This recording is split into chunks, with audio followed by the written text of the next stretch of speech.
Hey guys, in this tutorial, we're going to be looking at how you can create a video recording for Criterion D. So in Criterion D, I've asked you guys to, if you want to score the highest marks possible, you'll need to create a video recording. So I would recommend you guys use QuickTime. Obviously, if you know your own video recording app, then you can use that. But assuming you're watching this, you may not know one. So you're going to use QuickTime. Go to File and click on New Screen Recording. And after you click on New Screen Recording, speak something, and you should see this bar moving as you speak. Now, if you don't see this bar moving, I suggest you click on this little down arrow, yes, and your microphone might be selected on None. And you can see that it stopped moving as I'm speaking.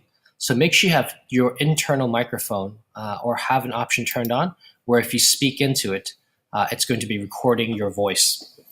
Okay, so once you've got that, hit the record button. Okay, and I would recommend you record the whole screen of your computer. So click here to record the full screen. So it's going to record everything in your computer screen. So just click on that, and then it's going to begin recording. So what I would then ask you to do then is go to, you should have created a set of forms where you are evaluating your Criterion D stuff. So in last week's lesson, I should have asked you guys to create a form, and you should have gotten this feedback from your classmates already. So 5 questions. Okay, now please keep in mind that you don't score higher by having good marks from your peers here. Okay, it's about how you interpret and explain and discuss what has happened in your game, right? Question number 5 is to help you do one of the later tasks later on. I'll be explaining that shortly. Okay, so what I'd like you guys to do is you should have your Google form opened up. You'll have some data like what you see in this table. So talk about and explain what your classmates have given you. Okay, so you're analyzing the data, right? You've collected the data already, and I want you to analyze it. I want you to tell me and interpret what the data says. Okay, right. And question number 2, it's your own self-evaluation of how successful your game was. Let me make this a little bit bigger here. And so you've made a game design when you were developing your ideas back in Criterion B. So you probably remember a table that looks something like this where you wrote a lot of information here.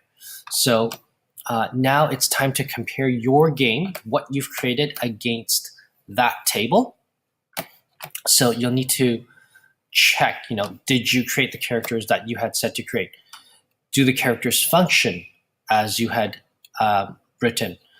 Did you create the items that you had intended to make, right? Did you include the sound effects, okay? So overall, how successful were you in completing your design, okay? Again, if you were highly successful, it doesn't necessarily mean you score high enough, okay? But explain and talk about how your final product matched what you intended to make. That's what I'm looking for. Okay, in the third piece, discuss how your solution or your game can be improved. I would include a mixture of your own ideas plus what your classmates have given you. Okay, so discuss some of your own ideas, but also include from your survey. Hopefully your classmates have been nice to you and they've given you some information about how you can improve. So if you remember in question number 5 of your survey, you've asked your classmates how the mobile game can be improved. So hopefully they've given you something useful. Grab, maybe 2 or 3 of your classmates' ideas and then throw them into here, and then suggest maybe also, were those good ideas? Okay, did your classmates give you good ideas? Okay, so evaluate a little bit of what's going on. That's what Criterion D is about. Evaluate, evaluate, evaluate. Okay, last one, question number 4. which is actually strand number 4. So all the questions match exactly with each of the strands in Criterion D. So again, how does this impact the user? So you've seen here that I said discuss 2 positive impacts and 2 negative impacts on the user. So don't just think about, oh, this is going to make my user really happy and things like that, okay?